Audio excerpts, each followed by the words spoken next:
দেশের সবচেয়ে নিরাপদ, সবচেয়ে সুরক্ষিত স্থান বলা হয় সেনাবাহিনীর গোয়েন্দা সংস্থা ডিজিএফআই এর সদর দপ্তরকে। এই দপ্তরের প্রতিটি করিডোর, প্রতিটি ঘর, প্রতিটি ফাইল বহন করে জাতীয় নিরাপত্তা আর গোপনীয়তার প্রতীক। অথচ সেই অটল দুর্গের বুকেই গড়ে উঠেছিল এক নিষিদ্ধ এলাকা, যেখানে প্রবেশাধিকার ছিল না ডিজিএফআই এর কর্মকর্তা কর্মচারীদেরও। সেখানকার আলো জ্বলত, কিন্তু তাতে পা রাখার অধিকার ছিল না বাংলাদেশের কোনো গোয়েন্দার।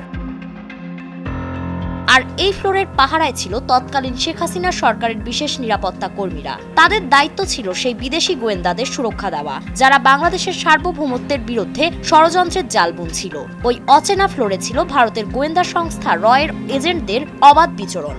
ডিজিএফআই এর সদর দপ্তরের ভেতরে বসেই তারা ছক কষত বাংলাদেশের রাজনীতির, নির্ধারণ করত কোন সামরিক কর্মকর্তাকে বদলি করা হবে, কে থাকবে ক্ষমতার কেন্দ্রে আর কে থাকবে উপেক্ষিত।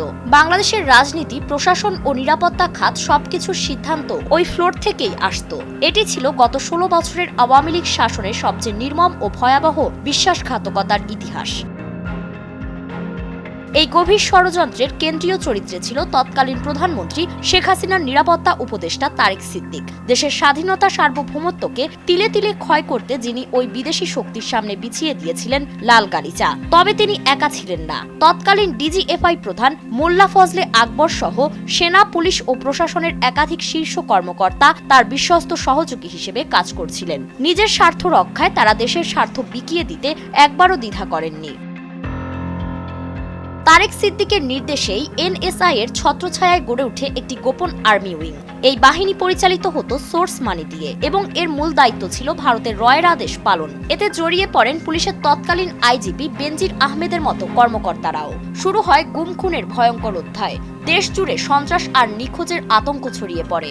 এই ষড়যন্ত্রের পাশাপাশি পুরোদমে চলতে থাকে সম্পদ লুণ্ঠন। তারেক সিদ্দিক নিজ অনুগত কর্মকর্তাদের দিয়ে পদ্মা সেতুর মতো বৃহৎ প্রকল্প থেকে অর্থ আত্মসাৎ করেন। অবসরপ্রাপ্ত মেজর জেনারেল সিদ্দিকুর রহমানকে রাজুকের চেয়ারম্যান বানিয়ে পূর্বাঞ্চলে শত শত জমি ও প্লট নিজের দখলে নেন। তার স্ত্রী শাহিন সিদ্দিক এবং কন্যারাও এই দুর্নীতির অংশীদার ছিলেন। শুধু তাই নয়, হযরত শাহজালাল আন্তর্জাতিক বিমানবন্দরের যাবতীয় বাণিজ্যিক কর্মকাণ্ডতেও চলে তারেক সিদ্দিকীর দুর্নীতি। বিদেশ যাত্রা, কার্গো হ্যান্ডলিং, ডিউটি ফ্রি দোকান, সবকিছুতে তার বিশ্বস্ত লোকদের আধিপত্য ছিল। তাদের মূল লক্ষ্য ছিল দেশের অর্থনীতি শোষণ করে ব্যক্তিগত সম্পদ বাড়ানো। অবশেষে সবকিছু শেষ হয় 2024 সালের আগস্টে। তার মাল্টার নাগরিকত্ব পাওয়ার চেষ্টাও ব্যর্থ হয়। বাংলাদেশের দুর্নীতি দমন কমিশন তার বিরুদ্ধে তদন্ত শুরু করেছে। ইতোমধ্যে 13টি ব্যাংক হিসাব জব্দ করা হয়েছে। বিদেশ যাত্রায় নিষেধাজ্ঞাও জারি হয়েছে। ফারিন রহমান প্রীতি, নয়া দিগন্ত।